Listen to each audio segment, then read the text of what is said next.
Nathan Ken est un homme discret, introverti, qui vit avec un handicap très particulier. Il ne ressent pas la douleur, insensibilité congénitale à la douleur, type SIPA. Cette condition l'oblige à vivre prudemment, il prend des précautions extrêmes pour ne pas se blesser sans s'en rendre compte. Il occupe un poste d'assistant manager dans une coopérative de crédit banque à San Diego.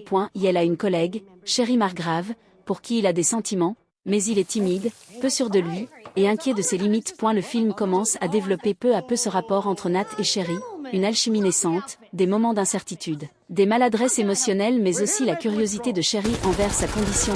Puis arrive l'élément déclencheur, le soir de Noël, ou à la veille des fêtes, la banque est attaquée par un gang de braqueurs déguisés en Père Noël. Pendant le vol, la patronne, ou supérieure de Nat, est tuée, et Sherry est enlevée comme otage.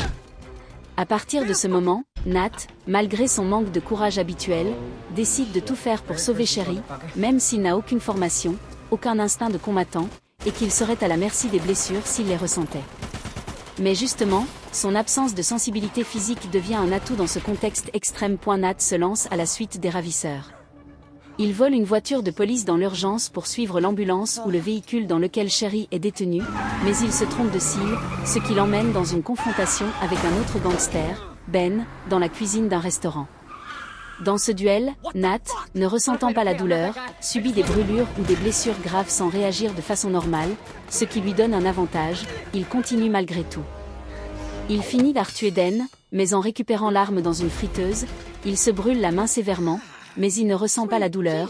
Simon, le chef du gang, tente de tuer Nat à plusieurs reprises, mais l'arrivée d'un policier, Coltrane, change la donne. Simon tire sur lui, et Coltrane est tué, ce qui provoque un chaos. Sherry et Nat sont arrêtés, ou semblent l'être, mais Simon blesse encore des personnes et s'enfuit en ambulance en gardant Nat captif. Sherry finit par se libérer de ses menottes, prend en chasse l'ambulance pour tenter de le sauver pendant que d'autres personnages secondaires agissent, Roscoe, Mincy, pour aider à l'hôpital ou sur la route. Nat, après avoir repris conscience, se libère lui-même des liens et provoque une manœuvre risquée pour forcer l'ambulance à percuter. Simon tente de bloquer Sherry, mais Nat, dans un ultime effort, s'injecte de l'adrénaline. C'est un geste désespéré car il ne sait pas comment son corps réagira. Il finit par écraser de son os, littéralement, Simon, en lui enfonçant son propre bras à travers la mâchoire de Simon. La violence est poussée à l'extrême ici. Nat s'évanouit à la suite de ses blessures. Il se réveille quelques semaines plus tard à l'hôpital. On apprend qu'au lieu d'une peine de prison lourde, il est condamné à 6 mois d'assignation à domicile et 5 ans de probation, une décision qui tient compte du fait qu'il a sauvé des vies, notamment celle du policier dont il avait volé la voiture pour lancer sa poursuite. Un an après, Nat rend visite à Sherry, qui a purgé une courte peine pour son rôle dans les événements. Ils partagent une tarte à la cerise, un clin d'œil à leur première date, et la première nourriture solide que Nat avait mangée.